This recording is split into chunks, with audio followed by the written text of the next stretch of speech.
Hello everyone! I have a question for you. Tapos na ba ang bakasyon mo dito sa Pinas at kailangan mo nang bumalik sa Dubai? Gusto mo bang malaman kung paano mag-apply ng re-entry permit? Gusto mo ba na oras lang ay pagitan ay approve na kagad ang application mo? Kung oo ang sagot mo, tara, simulan na natin yan! But before we start, if you're new in this channel, please consider subscribing so I can update you sa mga susunod ko pang video. Huwag na nating patagalin guys. Eto na siya, panoorin nyo. First step, just type this on your browser and then enter. But don't worry kasi ilalagay ko rin sa description ng video na to ang link na yan para i-click nyo na lang. So pag nandito na kayo sa may mismong page ng GDR FAD, ito yung makikita nyo. Ayan, applicant search. Residence number, wala namang ibang option yan guys, kundi residence number lang. Then here, type in nyo lang yung inyong residence number. Yung residence number natin guys, makikita natin yan sa may visa page. Sa bandang right side ng visa page natin, yung nag-i-start sa number 201, yun ang inyong residence number. And then, mag-a-ask siya ng nationality nyo. Philippines, syempre. Then, year of birth. And then, after that, pag nalagay nyo na yung residence number nyo rito, guys, at meron ng year of birth, nationality, just click search. After ng search, click I am not a robot. And then, continue. So, ganito, guys. Click search. After searching, babalik nga kayo sa page na yan. Click nyo lang yung I am not a robot. Pag lumabas na yung check na green, okay na yon, verified na yon. Then, click continue. Okay.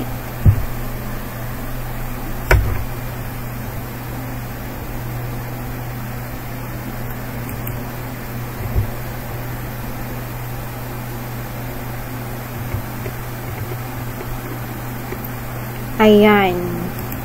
So, next, mararoute na kayo sa page na to wherein nag-display na ang inyong application information. Nandyan yung name nyo, yung address nyo, and then passport number. Andyan yung name nyo, nationality, passport number, residence expiry date. So, let's go sa travel info. Select country. Coming from. Saan kayo galing bansa? Philippines. So, and then, saan kayo galing bansa? Next, arrival port, Dubai International Airport. Doon ako lalapag, kaya yun ang nilagay ko. So, and then mag-ask na siya ng email nyo. And then, click this box. And this also, I'm not a robot. Click nyo rin yan. And then, click continue. Pag may check na yung box na to guys, and then, naka-green na rin yung I am not a robot, just click continue. Dito na kayo mapupunta sa page na to, wherein nandyan ng inyong applicant name, applicant file number, application number. Yung isa sa importante guys ha, para ma-approve kayo, sure na ma-approve kayo, kailangan nyo ng at least 4 na important documents nyo. Ano yung documents na yon? Yung visa page nyo, sa passport nyo, and then passport copy, Emirates ID. Yung Emirates ID nyo guys, kailangan yung front and yung back, parehas i-upload nyo yun. And then, yung employment certificate nyo. So, napaka-importante ng 4 na yan. At least yung 4 na yan guys, may i-upload nyo rito para pag sinend nyo to, is sure na ma-approve kayo. So, let's try. Dito lang guys, para makapag-upload kayo, i-click nyo lang to, itong arrow na to.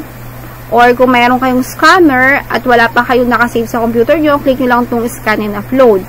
Kung meron na kayo nakasave sa may cellphone nyo or sa inyong laptop, ayan, click nyo lang yung arrow na yan. Then browse for your documents.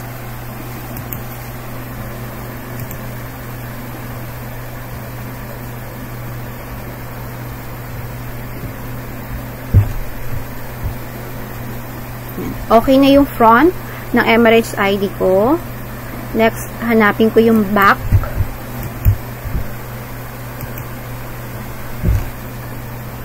Ayan, nandito na rin yung back part ng aking Emirates ID. Next.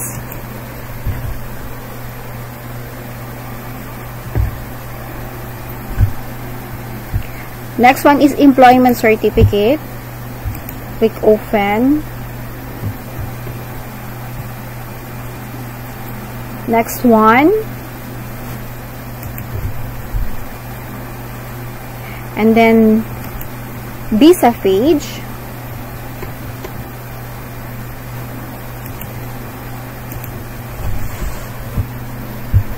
So ayan, meron na ako ng 4 guys.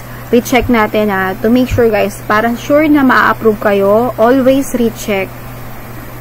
So andyan na yung visa page, andyan na yung passport, copy, meron na akong employment certificate, meron na akong Emirates ID, front and back. 1, 2, 3, 4. So andyan na yung aking 4 na requirements or documents. So dahil sigurista ako, ayan, i-upload ko pa rin yung isa pa, employment certificate yun, but that one is the current year, stating that I am currently employed sa company ko and I am not included sa list ng mga natanggal sa trabaho. Diba guys, kasi nung nag-pandemic, ang daming natanggal sa trabaho. Although meron tayong contract, we didn't know, bigla-bigla na lang tayong tinatanggal ng ating mga employer. So, humingi rin ako ng certification na gano'n. Hindi ako kasama sa list ng mga natanggal sa trabaho or napauwi or sa mga kasama sa mga na-terminate. So, i-upload ko rin yun kasi gusto ko yung 101% sure ako. Pero kung wala naman kayo nun guys, okay lang yun. Ako lang kasi guys, sigurista lang kasi ako. So, ayan. Okay na. Na-upload ko na silang lahat. Don't worry kasi yung nakalagay sa employment certificate, halos ganun din to sa in-upload ko na to na certification na currently employed ako. Ang pinagkaiba lang nila stating that I am still currently employed and hindi ako kasama sa list na mga natanggal at na mga na-terminate and yung mga nag-resign. So, after that, pag kumpleto na yung documents nyo, click continue, this one. Ayan, ito na yung next page nyo guys. Fees and payment. Don't worry guys, kasi wala kayong babayaran dito. Ayan, makikita nyo naman, no? 0. Ayan, huwag kayong matakot. Wala kayong babayaran sa kanya. So, after that, just click post.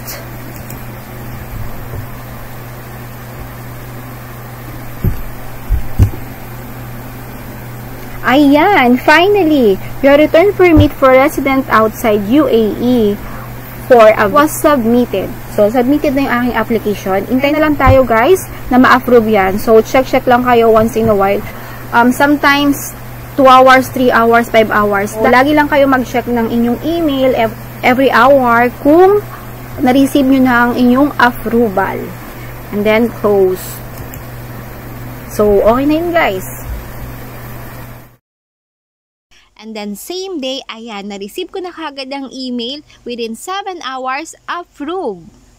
Basahin natin yung nakalagay. Ayan. Dear customer, your application with number blank of category return permit for resident outside UAE for Mr. Blank has been marked approved. Sincerely, General Directorate of Residency and Foreign Affairs, Dubai. And then, click this one for you to able to print yung document na kailangan mo ipakita sa immigration pag nasa airport ka na pabalik dito sa Dubai.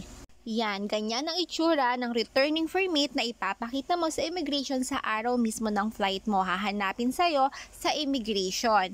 And then, nakalagay dyan yung name mo, name ng company, position, and then until kailan lang valid ang entry permit na ito. Aside from that, kasama nyo marireceive yung 2 health declaration form na kailangan nyo ring fill upan na hahanapin din sa inyo. So, that's it guys. Yun lang.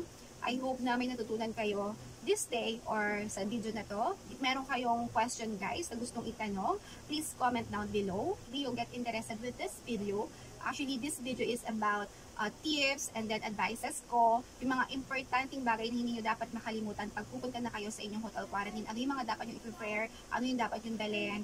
Like kagaya sinasabi ko, charger sa ibang bansa, especially sa UAE, 3 pins guys, right? So, dito sa Pinas, 2 pins lang yung saksakan. So, kung 10 days ang quarantine mo, kailangan mo talaga ng charger or else baka mabuang ka doon ng 10 days, wala ka man lang cellphone. Yun. So, isa yun sa mga tips ko. And sa hotel, walang in-betweens, walang snacks. Breakfast, lunch, and dinner lang, guys. So, for 10 days, yung 3 cups of rice, the whole day, I don't think so na, kasi alam ko naman yung mga Pilipino, malakas talaga kumain. So, for sure, hindi kayo tatagal na 10 days, 3 cups lang ng kanin. Except na lang siguro kung nagda-diet talaga kayo. So, advice ko, magdala kayo ng pang snacks nyo, like, biscuits, cup noodles, coffee, 3-in-1 coffee, yun lang, guys. And then, basta panoorin nyo na lang yung video na yan. And then, yung mga umuwi lang para magbakasyon, at babalik pa sa employer niya, please watch this video. You need to get verified contract for you to get an OAC. Hindi kayo makakabalik sa employer nyo pag wala kayong ipepresent na OAC sa airport pagbalik nyo. At para naman sa complete travel arrival guidelines, please watch this one. Lahat ng links na kailangan nyo para ma-download ang kailangan nyo i-download ng mga forms, mga apps, nandyan guys. Lahat ng mga protocols, yan, tinakal ko dyan. So please, watch nyo lang tong video na to kung meron pa kayo ibang gustong malaman about sa inyong pag-travel pabalik dito sa Pilipinas, guys. So, bye guys! Makita-kita tayo sa susunod na video. But before you go, please do support me by giving me a like, subscribe, and click the tiny bell. Bye! Yeah, yeah.